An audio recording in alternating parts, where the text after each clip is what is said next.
Yes, today we'll be talking about normal force. And one of the important things you need to know is the definition. If you're asked to define a normal force, which is very common in exams, remember to include these keywords. It is a force. It is a force a surface exerts on the object in which they are in contact and is always perpendicular to the surface. First of all, just get it. Just get this definition because it's straightforward and clear. This is a surface.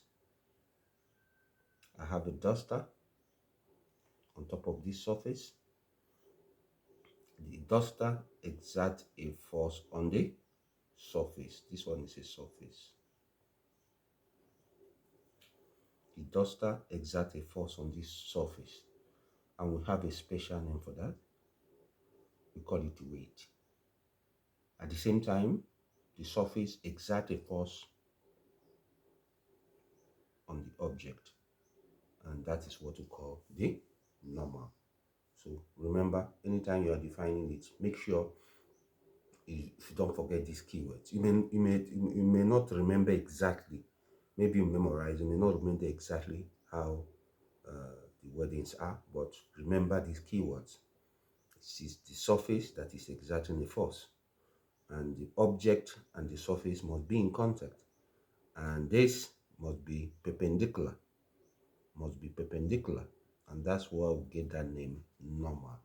It must be perpendicular to the surface. Remember, it is two or nothing, so that you get the whole thing correct. Okay, now today I want to clear misconception on calculating. I want to clear misconception on calculating the net force, because there are some common errors we normally notice when calculating the net force. So let's say, for example, in this question I'm taking it from September 2022, KZN. And if you look at it here, if you're asked to calculate the net force on these questions, let's look at this question very well.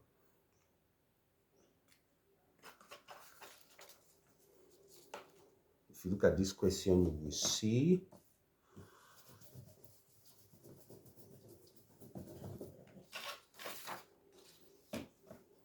that we have this is the surface. This is 10 kg. This one is 10 kg object. Is connected to another object which is M. So if you are given something like this, and remember, most importantly, there is a force. Most importantly, there is a force which is applied force, which is an applied force. And this applied force is acting at an angle of 30 degrees. It's being applied at an angle of 30 degrees. So one important thing we need to know here is this. We decide the forces. We have to find out the forces that are acting. Yes, look at it here. We have the normal force. Yes, we have the normal force. But in addition to the normal force, remember, we also have a component of the applied force which is also moving. Yes, let's call it Fy. And we obviously have the weight. So anytime you are given this question, remember that in addition to the normal force, we also have a force, a component of this applied force, which is also acting upwards.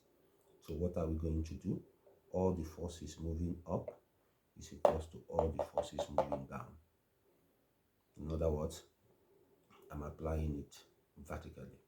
So the first thing I'll do, I'll say, okay, the component of this, remember the component of this, remember that this one will be cos and the other one will be sine. We will say, okay, the component of the applied force, sine 30, plus the normal force, must be equals to the weight of that object. And we are given this to be 45 sine 30, which is half, plus n, and this one is mg, 10 times 9,8. And if we work it out, you get that the n will be equals to 10 times 9,8 minus the y component, 45 sine 30. If you work it out, you get